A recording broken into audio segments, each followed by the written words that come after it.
Hello, I'm Daniela. In today's video, I'm going to show a quick slow stitching technique to stitch a fabric Easter egg. Now the Easter egg is not three-dimensional, it's just a two-dimensional egg that you can use in your slow stitching, perhaps adding it to the page of a fabric book, or to make these little flat eggs that you can use as decorations. You can hang them on a little tree. I'm going to put them on my Easter table. So what I'd like to do for the holidays is just do a little project each year for each of the holidays. Some people don't like holidays, and that's okay. But for me, coming from a large family, holidays were kind of important. Even if we just spent the day putting on Easter clothes, that was just something completely different. My sisters and I used to dress in Easter dresses and bonnets, and my brother used to wear a dapper little hat. It was really a very cute memory and something that was totally uncharacteristic. When I had children, my kids loved to decorate Easter eggs, and it was a big deal every year. Now that they've grown and left the nest, I'm left to come up with an activity that I enjoy just to mark the holidays, and it doesn't have to be a big production. This technique is really simple, uses a small scrap of fabric. The egg that I make is, well, egg size, but it can be any size that you want. I just add a few stitches to decorate it and enhance the egg. It's very simple. I use the backing fabric as really the star of the show. And then I have my completed Easter image. And now here's how I do it. So this is just a fun technique to stitch an Easter egg. Sometimes you just want to do something that has to do with the holiday that's coming up. So I chose a piece of fabric that I liked. It doesn't even have to be that big. We're only going to use a small portion of it. And this is going to be our background of our egg. This quilted piece of fabric is going to be the background that I stitch the Easter egg to, because I like the feeling of this quilted fabric. Now you don't need it to be quilted. You could use a piece of fabric, a piece of canvas, whatever you like. I like to use the quilted fabric on a rectangle, and this way I can either trim my Easter egg out further when I'm done, or stitch this rectangle directly on my piece for what I want to use it on. I just like having this, and I just choose the shape because I'm going to make the egg just centered inside of here. So to do that, I like to take my fabric and just roughly eyeball the size, and I know I'm just going to want it to be within this shape here. And so this is the size of my quilted piece of fabric. So I'll just fold this in half on my quilted piece, and then I just kind of create an oval shape. And I know for an egg shape, I want the top to be just a little slimmer and the bottom to be a little more rounded. And I could come around and enlarge it as I see fit. And then I'll just trim it out. And by folding that fabric in half, I'll get a perfectly symmetrical shape.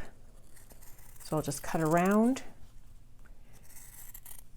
Now I wrote on the wrong side, or the back side of the fabric, and that way I don't have to erase it with heat, but I could just as easily have written on the other side. So this is a little too oblong for me.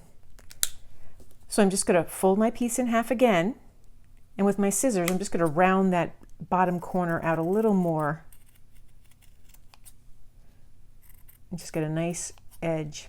If you have a template that you want to trace your egg shape, go right ahead and do that. But that's how I create my egg shape for my background of my egg. So from here, I'm going to take a piece of thread that matches this main color here. If you want to use a contrasting color, go right ahead. But I'm just going to take a pin my egg in place, and then with a piece of thread that matches, so I'll go for this kind of a medium pink, I'm just going to stitch around the edge. I like to start just on one side, and I stitch right up against that fabric, and I make a small little stitch, maybe a 1/4 inch long, stitch through the fabric, and then I like to come up in the center of that loop here. I'm making a stem stitch, and my needle comes up on the egg fabric, and I pull that stitch up, and then I make another stitch another 1/4 inch away. Again, I pull my stitch, leaving a little loop, bring my thread up on my needle halfway through that loop, and I'll continue this all the way around the egg. And this way I'll get a nice little border around the egg, and it makes a neat little edge for this Easter egg. There are other stitches you can use. You can even do a couching stitch where you just lay down some yarn or some ribbon and stitch across it. You can do a back stitch, you can do a straight stitch. It's really up to you and the different results you'll get from the different stitches. Just like you'll get different results from using different color thread. I like this light pink because it kind of blends into my design here and it just gives a crisper border. But you can use any type of border. You can even use little cross stitches or any of your favorite stitches. If you like to use the chain stitch, go right ahead and do that. And I'm just tacking it down all the way around and making that stitch trace and hug that curve. The stem stitch happens to be a very nice stitch to use on curves. Now you don't want to go too close to the edge because your fabric will start to fray. So you just leave a little border of the fabric from the egg and your stitches. And if it frays, it's not a big deal. It just helps to make a nicer shape if it doesn't fray.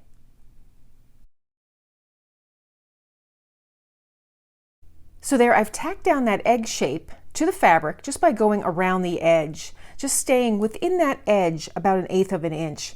Some areas I was a little sloppy, but for the most part, it looks pretty good. I can remove that pin from the center. I'll just knot off my thread on the back, which I'll have to do very carefully since I don't have very much thread on my needle, and then we'll start on the stitching. So this is where you can have a lot of fun with your piece. Now, based on the fabric you chose, the pattern or the colors, that's how you create your little stitching. So from here you have a little canvas for stitching any design. If you want to do a traditional Easter egg shape with different stripes or different stitches making up the stripes, go right ahead. I like to add something floral. Not only do I have that floral fabric background, but I just think of springtime Easter as florals. So I'll do a couple of little daisy stitches. The way I like to do them when I'm planning my design is I just make a few circles. So I'll probably do 3 of these little flowers, the little daisies, and I have a couple of videos on how I do different fabric flowers or stitched flowers, and I'll link them below. But I like to create that circle because I know that's going to be the width of each of my flowers. And then I put a dot in the center. And from there, I can start my stitching. Now I chose a deep pink to make my flowers. So what I'd like to do is start from the center, right in that little dot that I put down, and I stitch just a daisy stitch. So I'll make a loop, I bring my needle back in, and then I'll just come up right on that outer circle. And I'll pull that loop as taut as I want and stitch down. And now I can do as many petals as I want. I like to come back into that center point, get that loop going, and create another stitch. And I'll just continue to go around this circle, making my flower.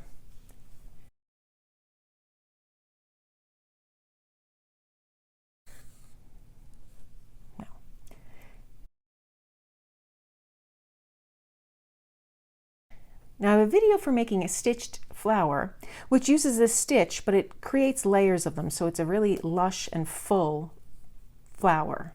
And I like that. I don't think I'm going to use that today because I like that simplicity of that background to show through. But I'll just create my little petals here, and I'll continue all the way around this circle that I sketched out.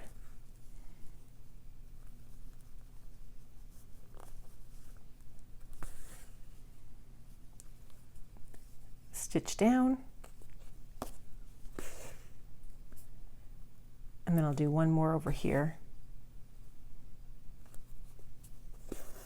Now you can add a stitch for the center of your flower. If you want to use a different color embroidery floss, go right ahead.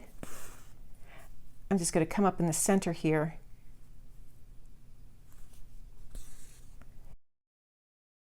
and make a simple French knot. So I'll go 3 times around my needle with this thread. Then I keep a little tension on the needle, bring that needle back in very close to where I came up from the bottom, still keeping that tension on that thread, and I'm still holding on to it until I pull that needle right through, and I have a little French knot. Then I'll move to my next circle, and I'll do the same procedure, just on a smaller scale. So there I have my petals. I'll knot my thread, and I just want to stitch on some green leaves.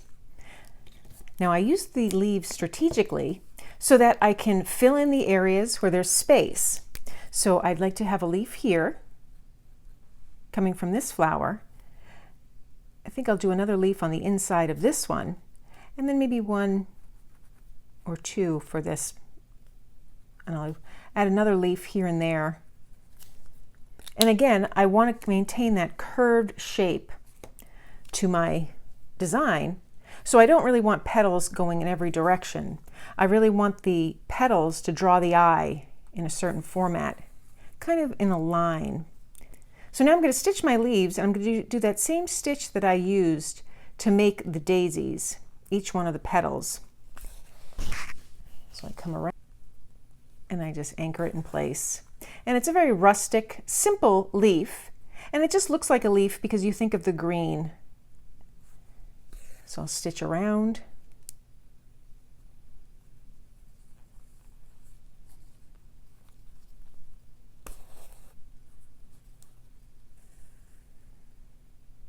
And then I tack it down. I'll continue just a few more leaves around the remaining flowers. And there I finished my stitching. So I have my 3 flowers with my little leaves. I'll knot up the thread on my needle here, and then with a hot iron I'll get rid of any of the marker that remains.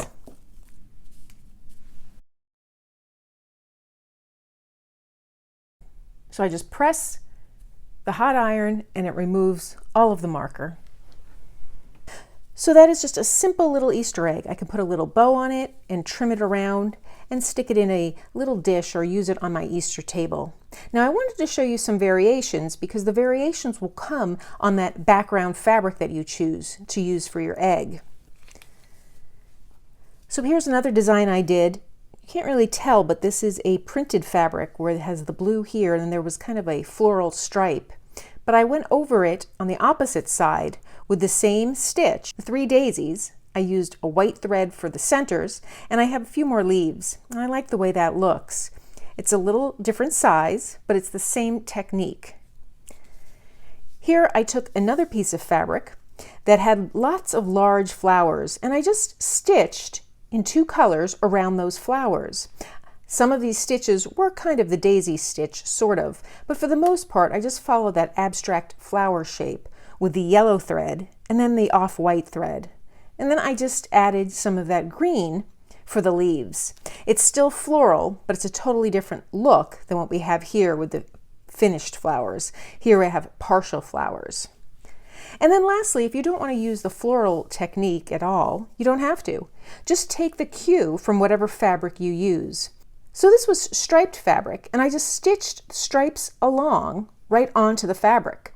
Now if I used a solid piece of fabric, I could still stitch these stripes, but for this piece I just followed the already printed guides. So that's a really fun effect and an easy way to make little stitched Easter eggs.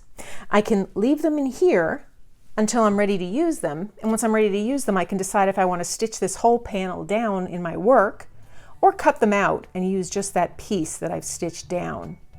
This would also make great little centers for a pillow. So that's how I stitch a quick little Easter project, a simple little Easter egg.